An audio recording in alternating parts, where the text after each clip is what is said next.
ನಿಜ ಅನಿಮಿಷ ಕೇಳು ಸಂಭವಿಸುವುದು ಅನಿಮಿಷರಿಂದಲೇ ಕೇಳು ಸಂಭವಿಸುವುದು ಕೂಡಿ ನಾವೇವರು ಪ್ರಭುದಾದರೆಲೆಸು ನಾಡ ಮಾತಲ್ಲ ಇಂದು ಅಂಥದ್ದೊಂದು ವಿಶೇಷವಾದಂತಹ ಕಾರ್ಯಕ್ಕೆ ನೀವು ಹೊರಟವರಿದ್ದೀರಿ ಅಂತ ಆದ್ರೆ ಸ್ವಲ್ಪ ಯೋಚನೆ ಮಾಡಿ ನೋಡಿ. ಯಾಕೆ ಮದುವೆ ಆದಂತಹ ಒಬ್ಬ ಗಂಡು ಅಂಥದ್ದೊಂದು ಸಂತೋಷದ ಕಾರ್ಯಕ್ಕೆ ಹೆಂಡತಿಯನ್ನು ಒಡಗೂಡಿಕೊಂಡು ಹೋದ ಅಂತ ಆದ್ರೆ ಸಂತೋಷದಲ್ಲಿ ಇಮ್ಮಡಿಯಾಗಲಿಕ್ಕಿಲ್ವ ಹೇಳಿ? ಅಂಥದ್ದೊಂದು ಸನ್ಮಾನ ನಿಮಗೆ ಉಂಟು ಅಂತ ಆದ್ರೆ ಅದನ್ನ ಕಣ್ತುಂಬಿ ನೋಡಿಕೊಳ್ಳುವಂತಹ ಒಂದು ಸಂತೋಷದ ಭಾಗ್ಯ ನನ್ನ ಬದುಕಿನಲ್ಲಿ ಲಭಿಸ್ತದೆ ಅಂತ ಆದ್ರೆ ಇದಕ್ಕಿಂತಲೂ ಭಾಗ್ಯ ಇನ್ನೇನು ಹೇಳಿ? ಅಂದ್ರೆ ನಿನಗೆ ಸನ್ಮಾನ ಕಲ್ಲಿಗೆ ಜೊತೆ ಕರ್ಕೊಂಡು ಹೋಗ್ಬೇಕು ಅಂತಲ್ವ? ಹೌದು. ಆ ಕುರಿತಾಗಿ ಯೋಚನೆ ಮಾಡಬೇಡ. ಕಲ್ಲಿಗೆ ಹೋಗುತ್ತೇನೆ, ಸನ್ಮಾನವನ್ನು ಪಡೆದುಕೊಳ್ಳುತ್ತೇನೆ. ನಮಗೆ ದೇವಲೋಕದಲ್ಲಿ ಸನ್ಮಾನ ಆದ್ಮೇಲೆ ಊರಿಗೆ ಬಂದ ಮೇಲೆ ಊರಲ್ಲಿ ಸನ್ಮಾನ ಆಗದೆ ಇರ್ತದ? ಆಗ ಊರಲ್ಲಿ ಎಲ್ಲೆಲ್ಲ ಸನ್ಮಾನ ಆಗುತ್ತದೋ ಅಲ್ಲೆಲ್ಲ ನೀನು ಕರ್ಕೊಂಡು ಹೋಗ್ತೇನೆ, ಊರಿಗೆ ಹೇಳಿಬಿಡ್ತೇನೆ. ನೋಡಿ, ನಾವು ಒಬ್ಬನೇ ಬರುದಿಲ್ಲ, ಸನ್ಮಾನ ಮಾಡುದಿದ್ರೆ ದಂಪತಿ ಸಮೇತ ಸನ್ಮಾನ ಮಾಡಿ ಅಂತ ಹೇಳ್ತೇವೆ. ಆದ್ರೆ ಒಂದು, ನೀವು ಊರಿಗೆ ಬಂದ ಮೇಲೆ ಎಲ್ಲರಲ್ಲಿಯೂ ಅದನ್ನು ಹೇಳುವುದಕ್ಕಿಂತಲೂ ಇಲ್ಲಿ ಒಮ್ಮೆ ಒಂದ್ಸಲ ಹೇಳಿದ್ರೆ ಮುಗಿದೋಗ್ತಿತ್ತಲ್ಲ. ಬೇಡ, ಈಗ ನಾವು ಬರ್ತೇವೆ ಅಲ್ಲ. ನೋಡಿ, ನಿಮಗೆ ಒಂದೇ ಆಮಂತ್ರಣ ಉಂಟು ಅಂತ ಆದ್ರೆ ನಾನು ಬರಬಹುದು. ಯಾವ ಆಮಂತ್ರಣ ಪತ್ರಿಕೆಯಲ್ಲೂ ನೋಡಿ ಶ್ರೀಮತಿ ಮತ್ತು ಶ್ರೀ ಇಷ್ಟೇ ಬರೆಸಿ ಹಾಕುದು, ನಮ್ಮ ಹೆಸರು ಬೇಕು ಅಂತಿಲ್ಲ. ನಿಮ್ಗೆ ಆಮಂತ್ರಣ ಬಂದ್ರೆ ಸಾಕಾಗ. ಅದು ಪತ್ರಿಕೆಯೇ ಕೊಡ್ಲಿಲ್ಲ, ಅವನೇ ಬಂದು ಹೇಳೋಗಿದ್ದಾನೆ. ಅದು ಮಾಡ್ಲಿಲ್ಲ, ಅವರು ಅದು ಮಾಡ್ಲಿಲ್ಲ ಅನ್ನೋಷ್ಟು ಕನಿಷ್ಠ ಅಲ್ಲ.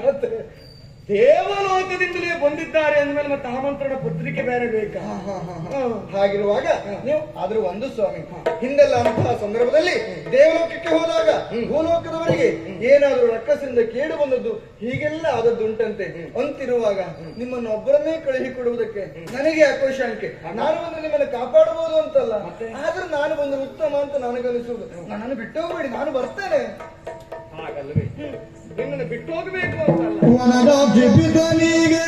ವಿಧಿಯ ಸಂಕಲ್ಪವು ಅನುಮಾನ ವ್ಯಾಖ್ಯೆ ಜಾಡೆ ನಿನಗೆ ಅನುಮಾನವೇಕೆ ಜಾಡೆ ಜನಗೀವ ಮನ್ನಡೆ ನಿನಗೆ ಸಮರ್ಪಣೆ ಜನಗೀವ ಮನ್ನಡೆ ನಿನಗೆ ಸಮರ್ಪಣೆ ನಿನ ಮೋಹಲಿ ಬಗೆದು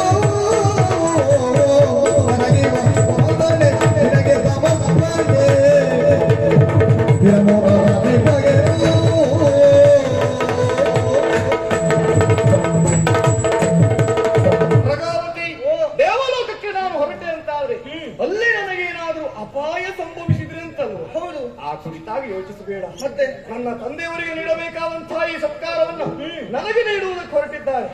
ಹಾಗ ನಾನು ಹೋದಂತಹ ಸಂದರ್ಭದಲ್ಲಿ ಅಲ್ಲಿ ನನಗೇನು ಅಪಾಯ ಸಂಭವಿಸುತ್ತದೆ ಎಂಬ ಹಾಗೆ ಯಾವ ಶಂಕೆಯೂ ಬೇಡವೇ ಬೇಡ. ಅವರೇ ನೋಡ್ಕೊಳ್ತಾರೆ. ಅಲ್ಲದೆ ಒಮ್ಮೆ ಹಾಗೆ ಅಪಾಯ ಬರುತ್ತದೆ ಅಂತಾದ್ರೆ ನಿನ್ನ ಯಜಮಾನ ಏನು ಸುಲಭಕ್ಕೆ ಬಿಟ್ಟಾನ? ಅಯ್ಯೋ, ನಿಮ್ಮ ಕುರಿತಾಗಿ ಶಂಕೆ ಅಂತಲ್ಲ, ನನ್ನ ಸಾಮರ್ಥ್ಯದ ಮೇಲೆ ವಿಶ್ವಾಸವನ್ನಿಡು. ನನಗೆ ಯಾವ ತೊಂದರೆಯೂ ಇಲ್ಲ. ಆದ್ರೂ ಬರಬೇಕು, ಸನ್ಮಾನ ನೋಡಬೇಕೆನ್ನುವುದೇ ಆಸೆ. ನನಗೆ ಆಸೆ ಇರಬಹುದು, ಹಾಗಂತ ಈ ಹೊತ್ತು ನಿನ್ನನ್ನು ನನ್ನ ಜೊತೆಗೆ ಕರೆದುಕೊಂಡು ಹೋಗುವುದಕ್ಕೆ ಸಾಧ್ಯ ಇಲ್ಲ. ಆದ್ರೂ ಒಂದು, ಏನು ನಿನಗೆ ಮನಸ್ಸಿಗೆ ಸಂತೋಷ ಆಗುವಾಗ ಏನಾದ್ರೂ ನೀಡ್ತೇನೆ. ಅದೇನು ಗೊತ್ತಾ? ನಾನಲ್ಲಿ ಹೋದಾಗ ನನಗೆ ಸನ್ಮಾನ ಮಾಡಿದ್ಮೇಲೆ ಹಾಗೆ ಸನ್ಮಾನ ಮಾಡ್ತಾರ? ವಿಶೇಷವಾಗಿ ಏನಾದ್ರೂ ನೀಡಿಯೇ ನೀಡುತ್ತಾ? ಇಲ್ಲಿಂದಲ್ಲಿ ಕರೆಸಿಕೊಂಡ ಮೇಲೆ ಹಾಗೆ ಸನ್ಮಾನ ಮಾಡಿದ್ರೆ ಹೇಗೆ? ಏನು ಒಣ ಸನ್ಮಾನ ಆಗುವುದಿಲ್ಲ ಅಲ್ವಾ? ಹಾಗಾಗಿ ಎನಗೀವ ಮನ್ನಣೆಯು ನಿನಗೆ ಸಮರ್ಪಣೆಯು. ಅಂದ್ರೆ ನಿಮಗೆ ಯಾವ ಗೌರವ ಲಭಿಸಿದ್ರು ಅದು ನನ್ನ ಪಾಲು. ನನಗೆ ಎಂತದ್ದೇ ಕೊಡ್ಲಿ ಹೊತ್ತನ್ನು ನೀವು ತೆಗೆದುಕೊಡ್ತೀನಿ. ಅಂದ್ರೆ ಸಂತೋಷದಲ್ಲಿ ನಾನು ಇಲ್ಲಿ ನೀವು ಬಂದ ಮೇಲೆ ಭಾಗಿಯಾಗಬಹುದು. ಅಂದ್ರೆ ಹೊರಡುವುದೇ ಮತ್ತೆ ಅಲ್ಲಿ ಹೋದ ಮೇಲೆ ಬಹಳ ದಿನ ಕಾಲ ಕಳೀತಾ ಇರಬಾರ್ದು.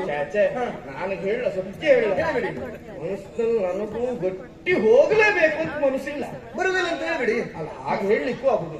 ಯಾಕೆಂದ್ರೆ ಅಪ್ಪಯ್ಯ ಮಾಡಿದ ಸಾಧನೆ ನೋಡು, ಬೇಕು. ನಾನು ತಿರಸ್ಕರಿಸಿದ್ರೆ ನನ್ನ ಅಪ್ಪಯ್ಯನಿಗೆ ನಾನು ಅಗೌರವ ತೋರಿಸಿದಾಗಲ್ವಾ ಉದ್ದಟತನ ಅಂತ ಆಗುತ್ತದೆ. ನೀನು ಬಿಟ್ಟು ಹೋಗ್ಲಿಕ್ಕೆ ನನಗೂ ಕಷ್ಟ. ಆದ್ರೆ ಸ್ವಲ್ಪ ದಿನ ನೀನು ಒಂದು 2-3 ದಿನದಲ್ಲ, 2-3 ದಿವಸ. ಹಾಗಾದ್ರೆ ನೀನು ಕಳುಹಿ ಕೊಡುವುದೇ ಹೌದು ಅಂತಾದ್ರೆ ಹೀಗೆ ಕಳುಹಿ ಕೊಡುವುದಲ್ಲ, ಕಳುಹಿ ಕೊಡುವುದಕ್ಕೊಂದು ಕ್ರಮ ಉಂಟು. ಬನ್ನಿ ಬನ್ನಿ ಹಣಗೆ ತೀರಕ ಇಡಲು ಮೋದದಿಂದಲೇ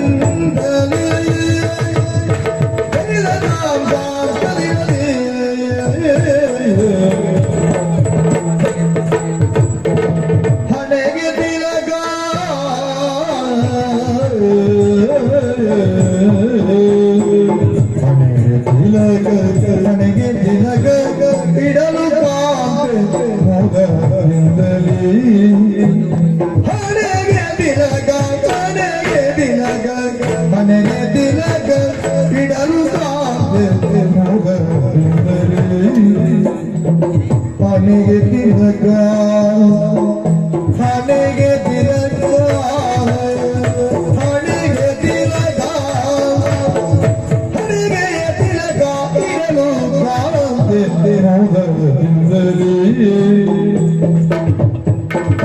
ಹಣೆಗೆ ತಿಲಕ ಹಣೆಗೆ ತಿಲಕ ಇಡಲು ಹಣೆಗೆ ತಿಲಕ ಇಡಲು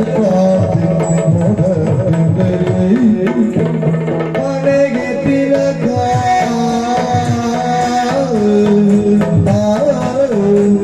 ಹಣೆಗೆ ತಿಲಕ ಇಡಲು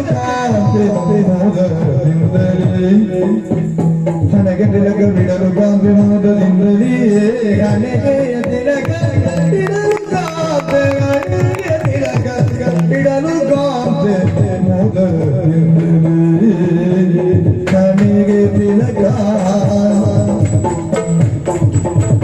ಹಣೆಗೆ ತಿಲಕ ಇಡಲು ಕಾಂತಿ ಮೋದದಿಂದಲೇ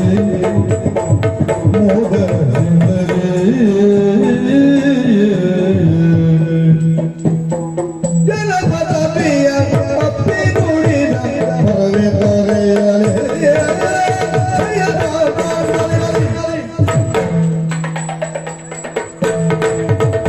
ಜನಪದ ಪ್ರಿಯ ಅಪ್ಪಿ ನುಡಿದ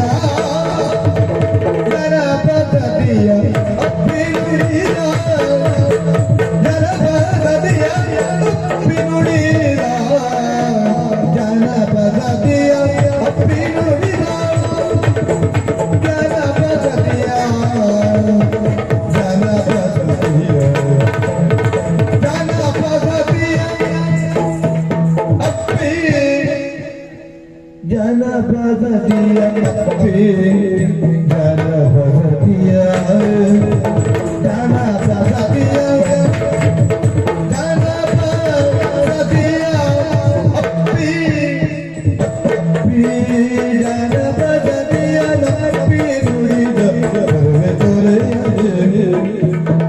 ಜನಪದತಿಯ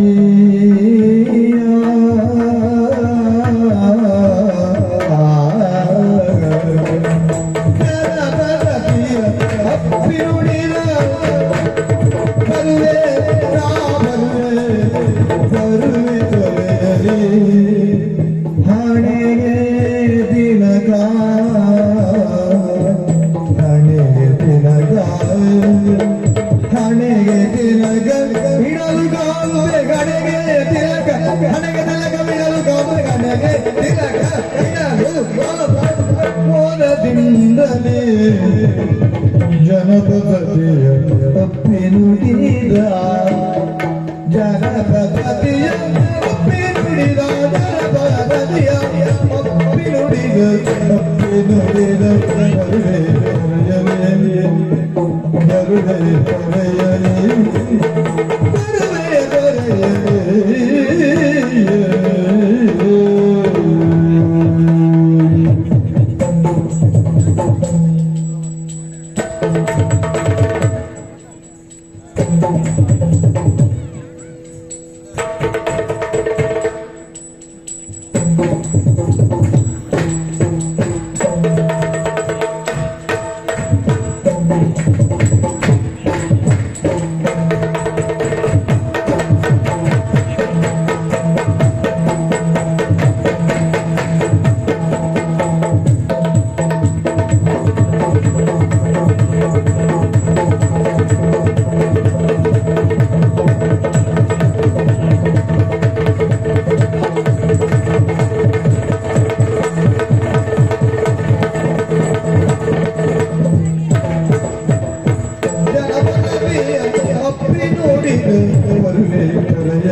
Tadinam dam tadinam tadinam dam tadinam tadinam dim tadinam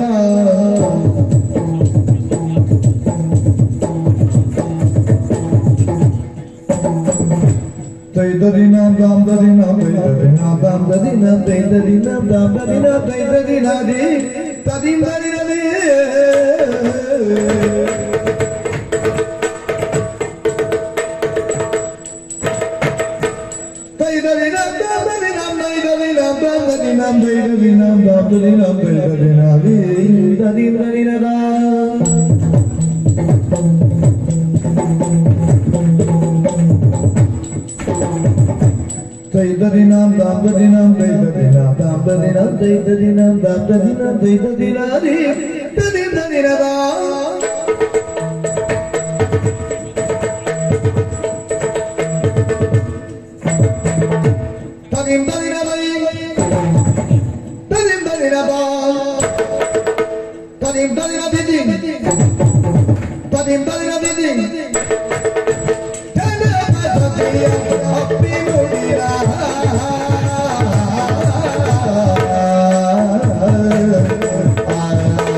ನಗಡಿ ಬಂದು ಬೇಡ ಕಾಂತೆ ಮನದಲ್ಲಿ ಹಣೆಯ ತಿಲಕವಿಡಲು ಕಾಂತೆಯೇ ಮೋದರಿಂದಲೇ ಮೋದರಿಂದಲೇ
ಅವರಿಗೆ ಸನ್ಮಾನ ಮಾಡಬೇಕಿತ್ತು. ಆದರೆ ನಮ್ಮಿಂದ ಆ ಸಂದರ್ಭದಲ್ಲಿ ಆಗಲಿಲ್ಲ. ಅವರು ತೀರಿ ಹೋದರು. ಹಾಗಾಗಿ ಅವರ ಮರಣೋತ್ತರ ಸನ್ಮಾನವನ್ನ ಅವರ ವಂಶದವರಿಗೆ ಮಾಡಬೇಕು ಎನ್ನುವ ಕಾರಣಕ್ಕಾಗಿ ನಿಮ್ಮನ್ನ ಕರೆಸಿಕೊಂಡಿದ್ದೇವೆ. ನಮ್ಮ ಈ ಸನ್ಮಾನವನ್ನ ನೀವು ಸ್ವೀಕರಿಸಬೇಕು.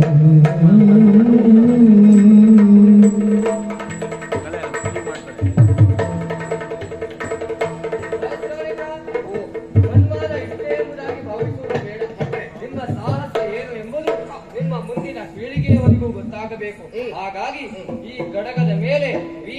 ಸಹಸ್ರಾನಿಕ ಎಂಬುದಾಗಿ ಕೆತ್ತಿಸಿದ್ದೇನೆ. ಇದನ್ನ ನೀವು ಧರಿಸಲೇಬೇಕು. ಇದು ದೇವಲೋಕದ ಕೊಡುಗೆ.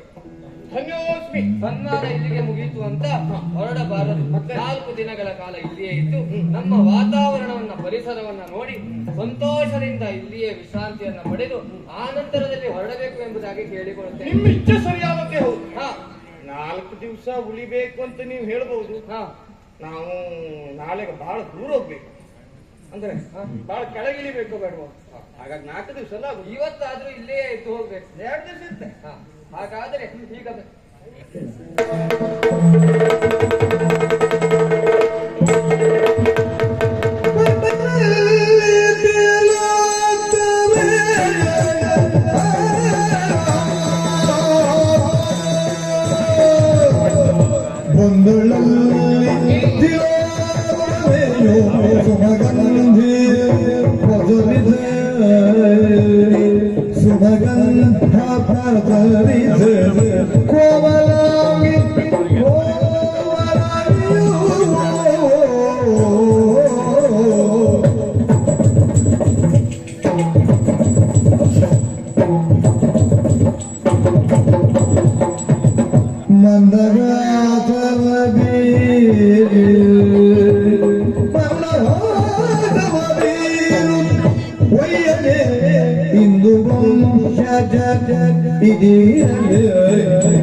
ಎಂತ ಸೌಂದರ್ಯ ಅಲ್ಲವೇ?